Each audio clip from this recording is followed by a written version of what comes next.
Omaha. Give it up for Kyle, Brennan.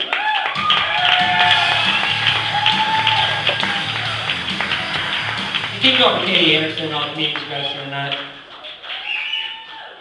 I want to start off with thanking you guys for coming out tonight. As new comedians, really appreciate it. I know it's difficult. People come out on Wednesday night too, so thanks for that. Because you guys probably have to work tomorrow. How many people got to work tomorrow? How many people want to go to work tomorrow? It's not as many people, alright. No, it's cool, man. I'm the same way. I've hated every single job I've ever had. I don't even hate what I do at my job so much as I hate what the people I work with do. Does that make sense? In that situation? Like, I used to work with this guy that used the word literally in every sentence. Every sentence. He would come into work and say things like, man, I hope nobody messes with me today because I'll literally go ape shit on their ass. What does that mean, man? I'll tell you what, I don't know what it means, but it was effective because I'm not going to find out because I don't want that on my ass. I use that all the time. Now, there was this one day he came into work and he was telling me how he deserves a raise, right?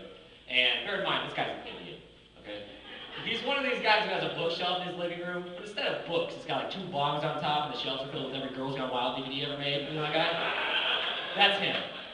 So I'm like encouraging him to go ask for the raise because I want him to look stupid, you know? So he does it. He goes in the office and he comes back out and he's like, man, I walked into that office and it was like a powder keg that blew up in my face. Literally. That's how he said it too, literally, like he was pushing out a fart to make him double irritated. But wrap your head around that for a second, because I don't know if you guys know what the word literally means, because he obviously doesn't, but this is what he said. He said he walked into the office and there was a bomb in there, but not just any kind of bomb, but a 19th century wooden keg of gunpowder, holy shit. And as if that wasn't a big enough fire hazard, somebody went and lit this thing, because when he walked in there, it exploded in his face. And I started thinking about that. I'm like, that means he's dead right now. I'm not talking to him at this point. I'm talking to his ghost. And that's when I started getting really pissed. Because instead of like a regular ghost and like haunting an abandoned amusement park, hanging out in the women's locker room, his ghost came back to work. Came back to work, like specifically just to annoy me with its grammatical inaccuracies and stupid haircut, piece of shit. Like, that's how mad I get, where it's one thing about this guy that makes me want to destroy everything else about this guy, you know? Like, each day I wish I could destroy something else. Like, Monday, going to work, like, throw his shoes out the window, you know, start off small. Tuesday, burn his house down, right? Probably wondering how I'm going to top that, right? Wednesday, when he comes in, he's telling everybody about his house getting burned down. I go into his office, shit in his coffee.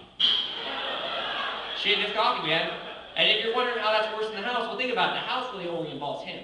The coffee involves everybody. Because when everybody's walking around talking about it, they're like, hey man, you're having to tell me his house burned down. I'm like, yeah, I don't think he's taking it so well. Kind of smells like he shit himself. You guys ever get your friend a job at your work? You ever do that? Nobody? You guys are liars. Or as I like to call it, destroy your reputation completely at work. Because you don't realize how dumb your friends are until your job depends on it, okay? Like when you're with your friends and they say something stupid and you laugh at it, that means you have a good sense of humor. But you take that same joke and you put it in a work context and you laugh at it, now you're racist and that's no fun for anybody. That happened to me, man. Like I had a friend, I got him a job in my work because he needed a job, and I knew he was stupid, but I was like, all right, I need to help him out. And I was like, what's the worst that can happen, right? The first day, the very first day we were working together, it's lunchtime. We all go into the break room, I sit down, I'm eating my sandwich, no big deal. He comes in, he sits down next to me, right? And he starts making his big bowl of weed, I think is what it was. And he doesn't say anything for like 45 minutes, and I'm like, see, this isn't so bad. I don't know what the big deal was all about. But then he lifts his head up and he's like, hey guys, I was thinking. And I turn to him and I go, oh no. He's like, I was thinking, okay, well check it out. You know how everybody wishes they were a dog, right? That's how he started it. Like, that was preempt to what he was going to tell me. Because he didn't say, hey, I wish I was a dog. No, everybody wishes they were a dog, and he knew it. So I say yes, because I don't want to be the weird one, right? And he was like, well, I thought of 2 more reasons. And I love how he said that, 2 more reasons. Like, there's a list of reasons in print why everybody wants to be a dog. He's like, well, first of all, you don't have to pay the bills. And second, there's no STDs. Okay. I am 100% wholeheartedly on board with the bills thing. If you're a dog, you don't pay bills, that'll be sweet. But the STDs thing, how does he know that? That's not common knowledge, I don't think. I don't even know how you looked that shit up, and he just knew it. Like, does he know for experience? Is that what's going on? Like, he's done videos that are featured on some website that's blocked at the library, and that's why I don't know about it? Because he doesn't work at the zoo, like I knew that. He's probably not allowed at the zoo, to be honest with you. Probably have his picture hanging up at the front desk. We can't let this guy near the animals, he knows too much. All right, that's it for me tonight, guys.